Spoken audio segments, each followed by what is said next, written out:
E se alguém que você nunca esperaria tivesse mais fé do que você?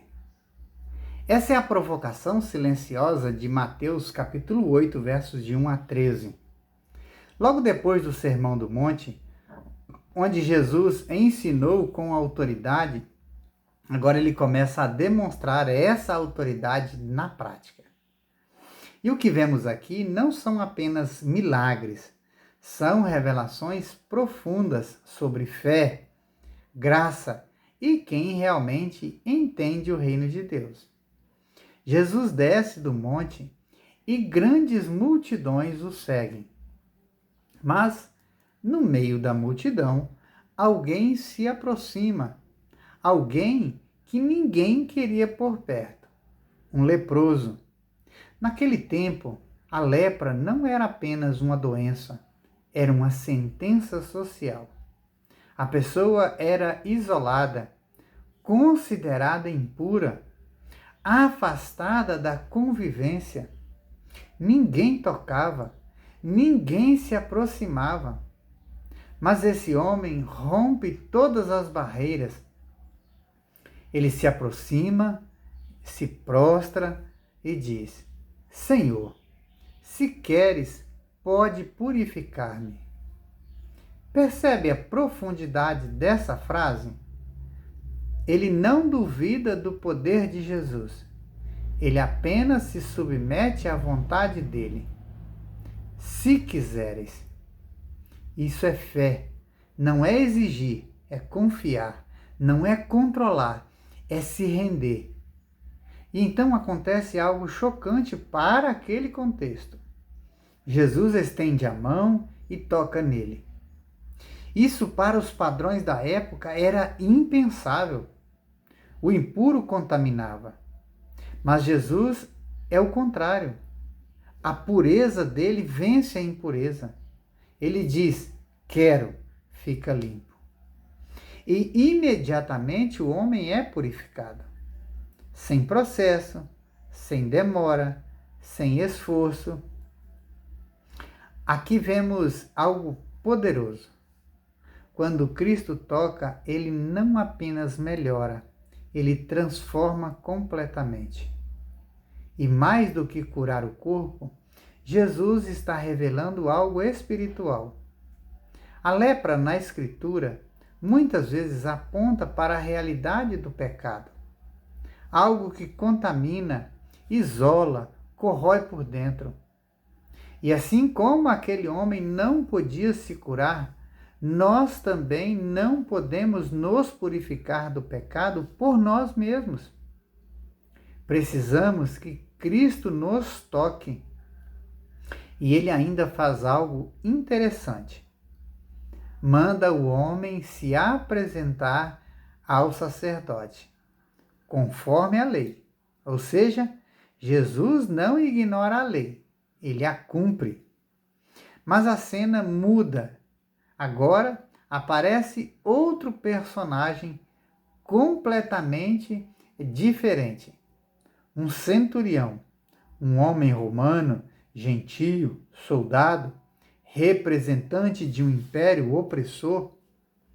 Se alguém parecia distante de Deus, era ele. Mas ele se aproxima de Jesus com um pedido: Senhor, o meu servo está em casa, paralítico, sofrendo horrivelmente. Isso já revela algo muito bonito. Ele se importa com o servo. A compaixão em alguém que socialmente tinha autoridade. E Jesus responde prontamente: eu irei curá-lo. Mas o centurião diz algo que surpreende tudo e todos.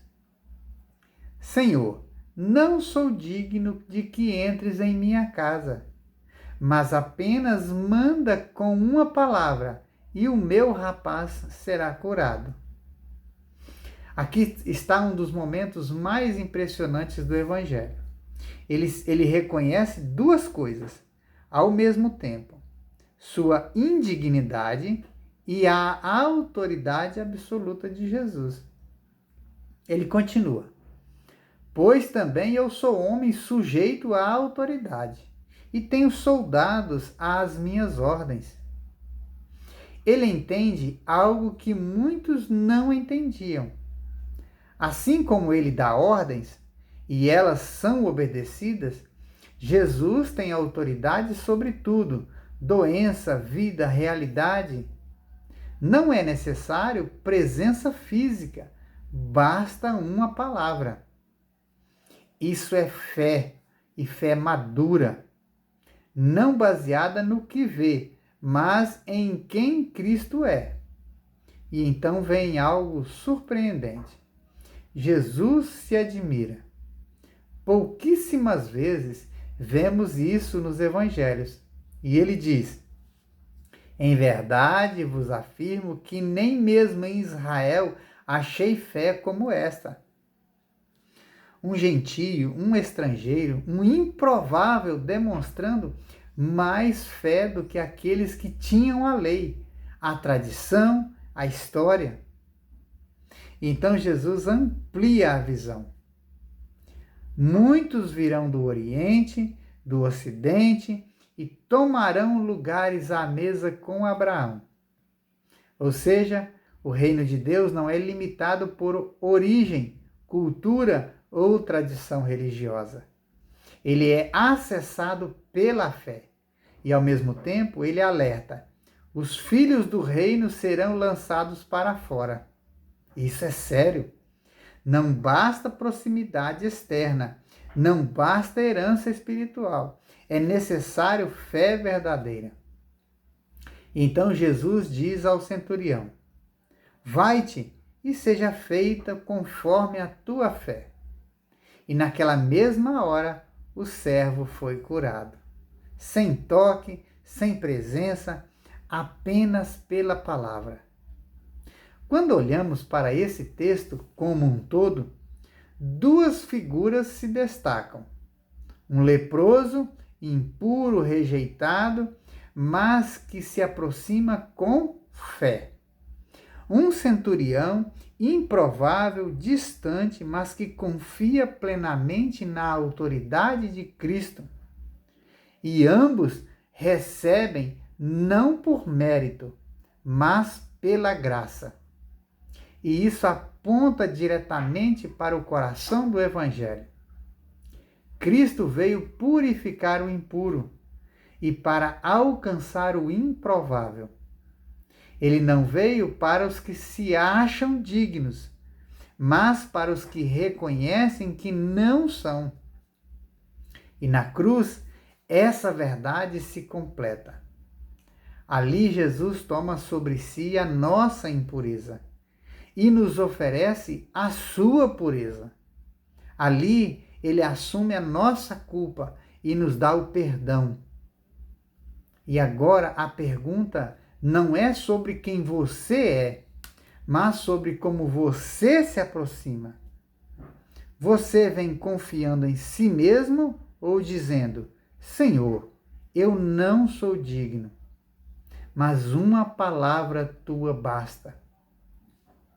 Porque no fim, não é a sua condição que define o resultado, é a sua fé em Cristo. Pense nisso. Se essa mensagem falou com você, curta o vídeo, compartilhe, nos ajude a levar a mensagem do Evangelho a mais pessoas. Continue com a gente nessa jornada bíblica. Que Deus te abençoe.